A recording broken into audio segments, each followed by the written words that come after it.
हामिद खान साहब, आप बताइएगा। अभी चूंकि आप लोग अग्रीव्ड हैं, इस वक्त आप लोग कह रहे हैं कि ये आपने बल्कि बयान खुद दिया था कि आप तो जो चीफ जस्टिस सुप्रीम कोर्ट हैं आप तो उनको नहीं मानते, तो अब आप क्या करेंगे? अब आपके लिए ये एक नई जंग है जो कि सबके आपके सामने है। और जो ये मिसालें दी जा रही हैं, मैंने अपने इब्तिदाइये में भी अर्ज़ की ये वाली बात, आपको ये हुकूमत वाले बता बता के थक गए हैं। वो कहते हैं 2008 में भी हुआ, 9 में भी हुआ, इसी तरह से एक ट्रांसफ़र के बाद एक चीफ जस्टिस मुकर्रर हुए, तो उसमें अचंभे की बात तो नहीं है। नहीं, देखिए वो गलत एग्जाम्पल दे रहे हैं। उस वक्त तो अभी इस्लामाबाद हाईकोर्ट मार्ज वजूद में नहीं आई थी और पहला चीफ जस्टिस लगाना था इस्लामाबाद हाईकोर्ट का, तो जाहिर है इस्लामाबाद हाईकोर्ट के अपने कोई जज एग्जिस्ट करते नहीं थे, इसलिए दूसरे हाईकोर्ट से ही आने थे और फिर ही वो हाईकोर्ट एस्टेब्लिश होनी थी।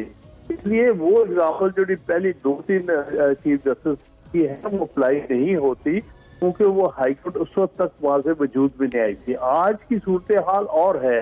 पिछले 14-15 साल से तो इस्लामाबाद हाईकोर्ट से ही चीफ जस्टिस बनाए गए हैं, उसके अंदर से ही आए हैं।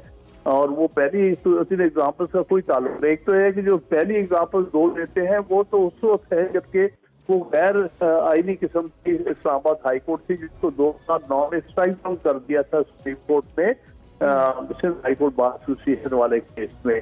उसके बाद फिर स्टैब्लिश की थी आइन के तहत, तो उस जो 18वीं तरमीम के तहत जो स्टैब्लिश हुई उसमें पहला चीफ जस्टिस अगर वो लेके आए हैं लाहौर हाईकोर्ट से, तो उसको भी स्टैब्लिश कर रहे थे हाईकोर्ट।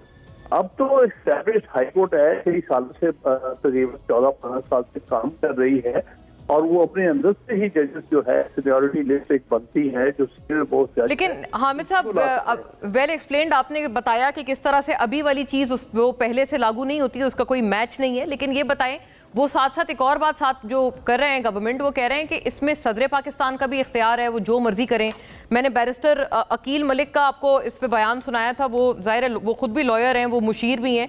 वो आर्टिकल 200 को कोट करते हैं। वो कहते हैं जजेस के ट्रांसफर का इख्तियार है और मुकम्मल तौर पर है, और 5 चीफ जस्टिस भी इस पे ऑन 1 पेज हैं।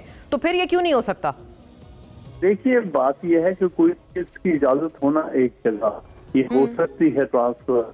ट्रांसफर बोनाफाइडे और बेलाफाइडे 2 चीजों में सामने होते हैं, एक अच्छी मकसद के लिए, एक गलत मकसद के लिए। हाँ। अगर तो सिर्फ क्वेश्चन ये है कि किसी जूनियर जज को एक जगह से उठा के दूसरे हाईकोर्ट में ले आते हैं आर्टिकल 200 के तहत कि वहाँ कुछ जजेस और होने की गुंजाइश है, तो उसका मामला और है। यहाँ तो बदनीयती है, यहाँ तो मकसद ये लग रहा है दूसरे हाईकोर्ट से ले जाके जज को वहां पर उसके ऊपर जो है मुसल्लत करना है चीफ जस्टिस। ये बदनीयती है, ये मेलाफेडे है सारी चीज में।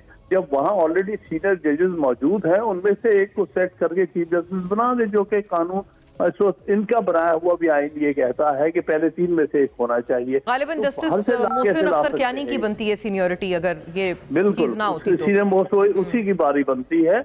और अगर इनकी भी बात मान ली जाए तो फिर 3 सीनियर मोस्ट जजेस में से एक को सेट करना पड़ेगा, तो उसमें और 2 जज भी है। लेकिन ये बाहर से इंपोर्ट करके ला के चीफ जस्टिस बनाना, ये बिल्कुल मेलाफाइड है और उसके पीछे नीयत गलत है। वो चूंकि महसूस कर रहे हैं कि इस्लामाबाद हाईकोर्ट एक इस वक्त आजाद जजेस तो मुश्तमिल है बेशतर, तो इसलिए वो नहीं चाहते उनमें से कोई चीफ जस्टिस बने। और ये है, हम अपनी मर्जी के अगर फैसले लें तो हम चीफ जस्टिस अपनी मर्जी का बाहर से जो हमारी गुलामी करे उसको लेके आएंगे। और एक दफा और पाकिस्तान की तारीख में एक डोगर कोर्ट बनने जा रही है, जिस तरह से 2007 में बनाई गई थी और जो 1.25 साल सुप्रीम कोर्ट में। अशतर औसाफ साहब भी मुस्कुरा रहे हैं सर, मैं पूछती हूँ उनकी तरफ भी मामला ले जाती हूँ। जी सर, अशतर साहब, आप बात कर ली, मैंने बहस नहीं करनी किसी के साथ।